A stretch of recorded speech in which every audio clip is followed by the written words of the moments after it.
तो हेलो बच्चों, आज हम करने वाले हैं chapter number 1 the language of chemistry ICSE class 9 Selina publication का एक फर्स्ट चैप्टर है। और बच्चों ये हम पूरा चैप्टर आज हम इस वीडियो में करने वाले हैं, ठीक है, कवर। तो बच्चों पहला जो टॉपिक है वो है हमारा सिंबल। अब बच्चों सिंबल क्या होता है? अब व्हाट इज सिंबल? सिंबल क्या होता है बच्चों? कोई भी एक एलिमेंट है ना, उसको शॉर्ट फॉर्म दे दिया जाता है उस एलिमेंट का, उसी को क्या बोला जाता है? सिंबल। अब जैसे कि मैं बोलूँ हाइड्रोजन, अब पूरा हाइड्रोजन को मैं क्या लिखूंगा? तो हाइड्रोजन को मैं H सिंबल दे दिया है ना। तो सिंबल की डेफिनेशन क्या होती है? Symbol represent a short form of an element, है ना। अब बच्चों जैसे कि मैं एक एग्जांपल दूं कि भाई हाइड्रोजन, अब हाइड्रोजन का सिंबल क्या है? H है ना। जैसे मैं बोलूं सिल्वर, अब सिल्वर का हमारा सिंबल क्या है? Ag है ना। अब मैं बोलूं अगर copper,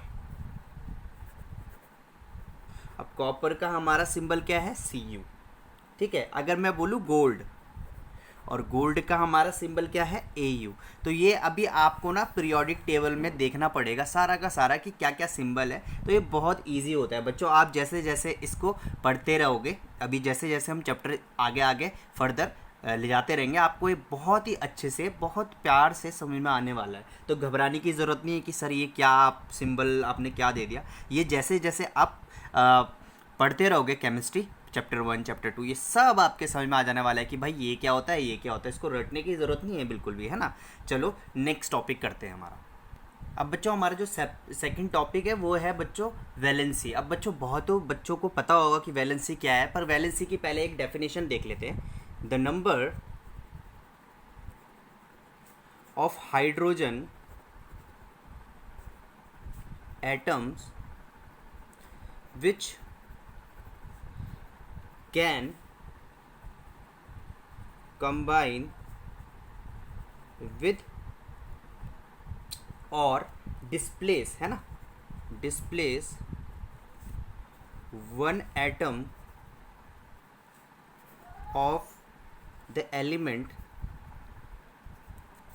or radical so as to form a compound. अब बच्चों इसका मतलब क्या है? अब बच्चों सिंपल सी भाषा में अगर मैं आपको बताऊं, आप सोच रहे होंगे कि सर ये रेडिकल क्या है। अभी रेडिकल पे भी इसके बाद टॉपिक में रेडिकल में भी आएंगे। तो बच्चों मैंने आपको बताया था कि वैलेंसी बेसिकली होती क्या है। जैसे कि अगर मैं बोलूँ, आपने देखा होगा, अगर मैं बोल रहा हूँ कि हाइड्रोजन है और हाइड्रोजन के ऊपर मैंने +1 लगा रखा, तो ये जो +1 है ना, यही इसकी क्या है बच्चों? वैलेंसी है। अब ये निकालते कैसे हैं, देखते हैं इसको कि इसको निकाला कैसे जाए। अब देखिए बच्चों, मैं बहुत ही सिंपल वे से आपको बताता हूँ। अगर मैं बोलता हूँ ऑक्सीजन, ठीक है, अगर मैंने O ले लिया, अब अगर मैं ऑक्सीजन की बात कर रहा हूँ, ठीक है, अब ऑक्सीजन के इलेक्ट्रॉनिक कन्फिग्रेशन आप बता सकते हैं? सबसे पहले तो इसको देखो कि इसका एटॉमिक नंबर क्या है। तो इसका एटॉमिक नंबर कितना होता है बच्चों? ऑक्सीजन का 8, राइट। तो अब इसके इलेक्ट्रॉनिक कन्फिग्रेशन हो जाएगा 2,6, ठीक है। अब बच्चों देखो 2,6, अब ध्यान से देखिए, अब इसको ऑक्टेट कंप्लीट करने के लिए ये 2 मैं बना देता हूँ, 1 2 3 4 5 6 7 8, ठीक है, 2,6। अब बच्चों इसको ऑक्टेट कंप्लीट करने के लिए कितने इलेक्ट्रॉन्स चाहिए? 2 इलेक्ट्रॉन्स चाहिए, ठीक है। इसको ऑक्टेट कंप्लीट करने के लिए 2 इलेक्ट्रॉन्स चाहिए, मतलब ये 2 इलेक्ट्रॉन ले रहा है।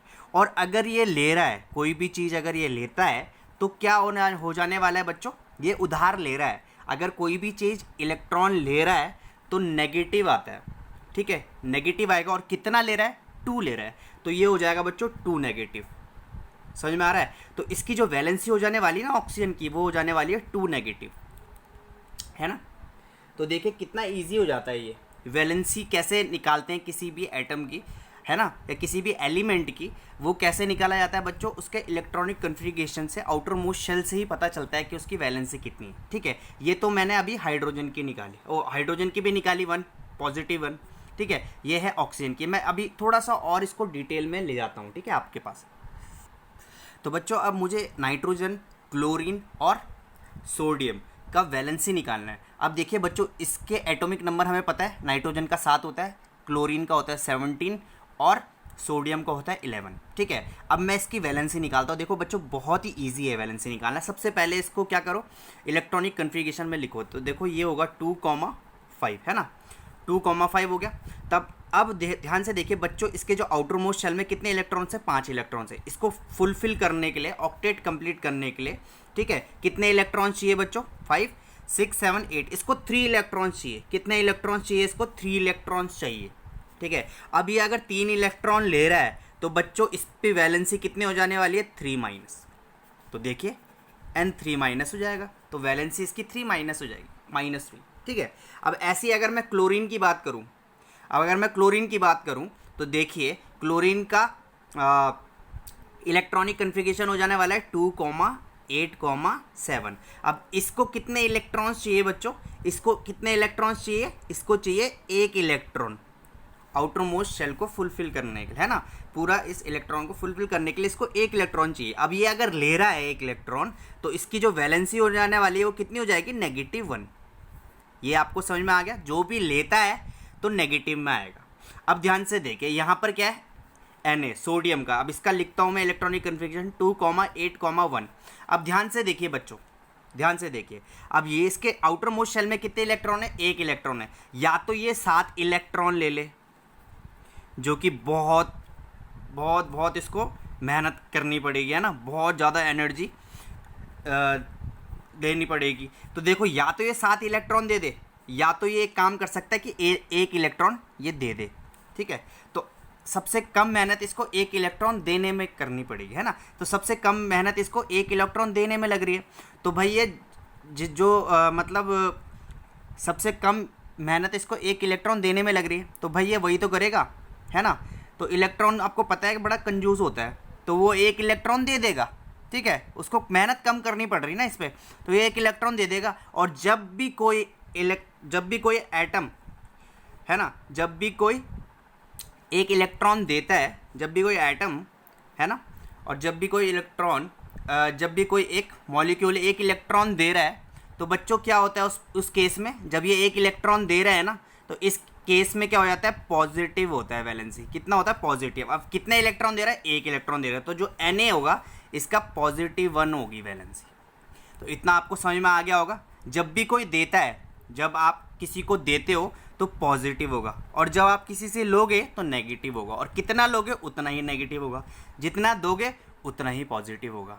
ठीक है, तो देखिए ये बिल्कुल एक दुकानदार के तरह ही है, शॉपकीपर के तरह है वैलेंसी का केस। तो ये हमेशा याद रखना, क्योंकि आगे ये वैलेंसी का जो केस है ना, बहुत काम आने वाला है अभी आपके। ये आगे आपके फॉर्मूलेज बनाएगा, ठीक है, फॉर्मूलेज भी बनाएगा, है ना, और ये रेडिकल में भी काम आने वाला है आपके। तो बहुत इंपॉर्टेंट है, इसलिए मैं इस पर ज़्यादा जोर इसलिए दे रहा हूँ कि वैलेंसी आपको आनी चाहिए। तो ध्यान से देखिए, जब भी आप उधार दोगे, जब आप रेंट दोगे, उधार दे रहे हो तो नेगेटिव। जब आप दे रहे हो तो पॉजिटिव। जब आप दे रहे हो तो पॉजिटिव। जब आप लोगे किसी से, है ना, मांगोगे, तो क्या होगा, वो नेगेटिव हो जाएगा। जब आप मांगोगे, है ना, तो नेगेटिव, और जब आप किसी को दोगे तो पॉजिटिव। तो ये याद रखना आप, है ना। ये किसका केस था, हमारा वैलेंसी का केस था। ये मैंने कुछ एग्जांपल्स बताए आपको, है ना। तो चलो अब नेक्स्ट टॉपिक करते हैं। अब बच्चों नेक्स्ट टॉपिक है हमारा रेडिकल्स। अब बच्चों रेडिकल्स क्या होता है, radical is a group of atoms of same और different atoms combined chemically that behaves a single unit with a positive और नेगेटिव चार्ज। इसका मतलब क्या है बच्चों कि रेडिकल क्या होता है, रेडिकल क्या होता है, 2 एटम का क्या होता है, कॉम्बिनेशन होता है। एक कंबाइन करके मैं एक दोनों के कंबाइन करके मैं एक क्या बोल सकते हैं कि एक एटम बना सकता हूँ। देखिए जैसे कि, और जो भी कंबाइन करके वो एटम बनेगा उसमें एक पॉजिटिव, एक सिंगल यूनिट होगी, वो जो कि पॉजिटिव या फिर नेगेटिव चार्ज होगी। तो देखो एक इसका एग्जाम्पल देखता हूँ मैं, इसका एग्जाम्पल लिखाता हूँ। जैसे कि है बच्चों NH4 पॉजिटिव और एक है बच्चों OH नेगेटिव। तो बच्चों ये क्या है, ये एक रेडिकल है। अब ध्यान से देखो बच्चों, यहाँ पे एक नाइट्रोजन है, यहाँ पे 4 हाइड्रोजन है, यहाँ पे ऑक्सीजन है, यहाँ पे एक हाइड्रोजन है। इन दोनों को कंबाइन करके तो यहाँ पे देखो एक ये सिंगल क्या है, ये सिंगल यूनिट है और यहाँ पे देखो एक पॉजिटिव चार्ज आ रखा है और यहाँ पे एक नेगेटिव चार्ज आ रखा है। पर ये आया कैसे, चलो इसको भी देखते हैं। अब बच्चों देखिए एक पूरा एक ये क्या है, एक सिंगल यूनिट है जिसपे पॉजिटिव चार्ज है, ये एक पूरा रेडिकल है, ठीक है। दो अलग अलग क्या है ये, दो अलग अलग एटम से बनके बनाए। तो देखिए एक नाइट्रोजन और दूसरा क्या है हाइड्रोजन का 4, ठीक है। अब नाइट्रोजन देखिए, नाइट्रोजन मैं यहाँ लिख लेता हूँ और यहाँ पे मैं हाइड्रोजन लिख लेता हूँ। हाइड्रोजन यहाँ पर कितनी है, 4 है। अब देखिए नाइट्रोजन का इलेक्ट्रॉनिक कन्फिगरेशन में लिख सकता हूँ 2, कितना होता है नाइट्रोजन का 2,5 है ना। तो अगर मैं इसको करता हूँ 2,5 तो इसको कितने इलेक्ट्रॉन चाहिए, 3 इलेक्ट्रॉन चाहिए आउटर मोस्ट शेल को कंप्लीट करने के लिए। तो मतलब जो नाइट्रोजन का जो वैलेंसी होने वाली है वो कितनी हो जाने वाली है, -3 नेगेटिव होने वाली है ना, 3 नेगेटिव की। और हाइड्रोजन क्या है, हाइड्रोजन तो ऑब्वियस सी बात है, हाइड्रोजन में क्या है आउटर मोस्ट शेल एक ही है, पॉजिटिव का है क्योंकि उसने तो देना ही है। तो यहाँ पे कितना हो जाएगा, ध्यान से देखिए बच्चों, हाइड्रोजन 4 है तो यहाँ पे कितना हो जाने वाला है मैं आपको बता देता हूँ कि अगर एक हाइड्रोजन का एटम 1 है नेगेटिव में वैलेंसी, तो 4 का कितना होगा, 4 इंटू -1 तो ये हो जाएगा -4 है ना।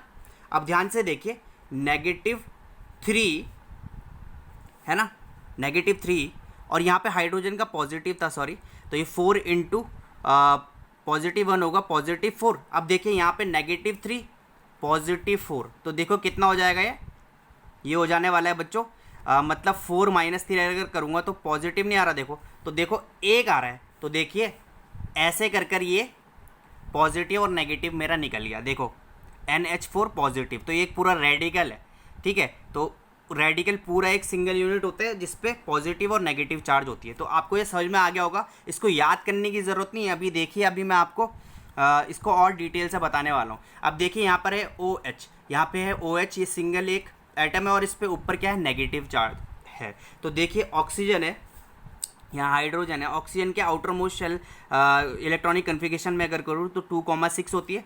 कितने इलेक्ट्रॉन चाहिए, -2 इलेक्ट्रॉन चाहिए। तो अगर चाहिए तो क्या होगा, इसकी वैलेंसी -2 और ऑक्सीजन है, ऑब्वियस ही बात है इसका 1 इलेक्ट्रॉन होगा तो ये 1 इलेक्ट्रॉन दे सकता है, तो ये +1 हो जाने वाला है। तो देखिए -2 +1 तो -1 आ जाने वाला है। तो देखिए इसके ऊपर क्या आया फिर नेगेटिव। तो समझ में आ गया होगा आपको कि रेडिकल कैसे रेडिकल क्या होता है ना, और ये कैसे आने वाले हैं। अगर एक ग्रुप में दे रखा है तो पॉजिटिव और नेगेटिव कैसे आते हैं, ठीक है। तो देखिए बड़ा इजी टॉपिक है, इसको बिल्कुल घबराने की ज़रूरत नहीं है। अब आपको आपकी सेलिना में आप जाइए, आपकी सेलिना में कुछ पेज नंबर 3 में दे रखा है वैलेंसी चार्ट, तो उस पर बिल्कुल घबराइए मत, बिल्कुल घबराने की ज़रूरत नहीं है, वो बिल्कुल इसी से होते हैं, वो इसको रटने की भी ज़रूरत नहीं है। आपको उसका एटॉमिक वेट आपको पता होना चाहिए, एटॉमिक नंबर आपको पता होना चाहिए, एटॉमिक नंबर आपको पता है तो इलेक्ट्रॉनिक कन्फिगरेशन से आप उसकी वैलेंसी निकाल सकते हो। बेसिकली वैलेंसी ही है ना। तो वो आपको रटने की ज़रूरत नहीं है, जो कि बहुत ही ईजी है, ठीक है। चलो नेक्स्ट टॉपिक में चलते हैं हम।